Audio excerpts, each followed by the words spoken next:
ایک بہت اہم کام، اپنا تعلق علماء سے جوڑ کے رکھیے۔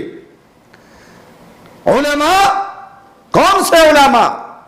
راسخین فی العلم، ربانی علماء، فہم صحابہ کو سمجھنے والے اور منہج سلف کو سمجھنے والے علماء۔ کیونکہ جب فتنہ آتا ہے تو صرف علماء اس فتنے کو پہچانتے ہیں، اور جب فتنہ وار کر کے جاتا ہے تو ساری دنیا پہچان لی ہوتی ہے کہ یہ فتنہ تھا، لیکن آتے ہوئے پہچاننے والے وہ میرے نبی کے وارث، اس شریعت کے وارث علماء ہوتے ہیں۔ اس لیے کہ وہ علماء سے اپنا تعلق جوڑیے اور ان علماء کے ساتھ رابطے میں رہیے۔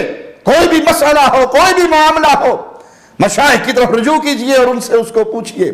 اپنی ہوا، اپنی نفس، اپنی خواہشات کے اوپر خود فیصلے نہ کیجئے۔ فتنوں کے ان دور میں آپ کے دل کو تسلی ہوگی اگر آپ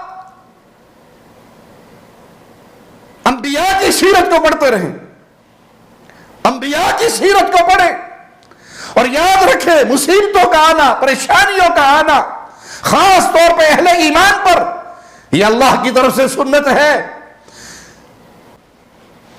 ان فتنوں سے بچنے کا راستہ یہ ہے کہ علم حاصل کیجئے، علماء کے ساتھ جڑ کے رہیے، علم میں پختہ ہو جائیں، اور یقین کیجئے کہ اسلام غالب ہو کر رہے گا۔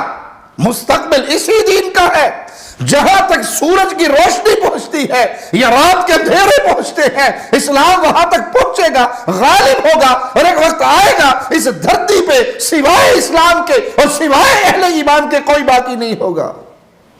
کی جائے گی اہل ایمان فتنوں کے اس دور میں ایک دوسرے کو ثابت قدم رکھنے کے لیے ہر ممکن کوشش کیجئے، ایک دوسرے کے لیے ثابت قدمی کی دعا کرتے رہیں، ثابت قدمی میں مدد کرتے رہیں، نصیحت کرتے رہیں، اہل ایمان کا دفاع کرتے رہیں، بھلے یہ دفاع زبان سے ہی کیوں نہ ہو۔ آپ کسی ایسی مجلس میں ہیں جہاں آپ کے مومن بھائی کے بارے میں غلط بات کی جا رہی ہے، اس کی عزت کا دفاع کیجئے، ثابت قدم رہیے، اپنے بھائیوں کو نصیحت کرتے رہیے، اور سب سے بڑھ کر ثابت قدمی کی نعمت پر شکر ادا کیجئے۔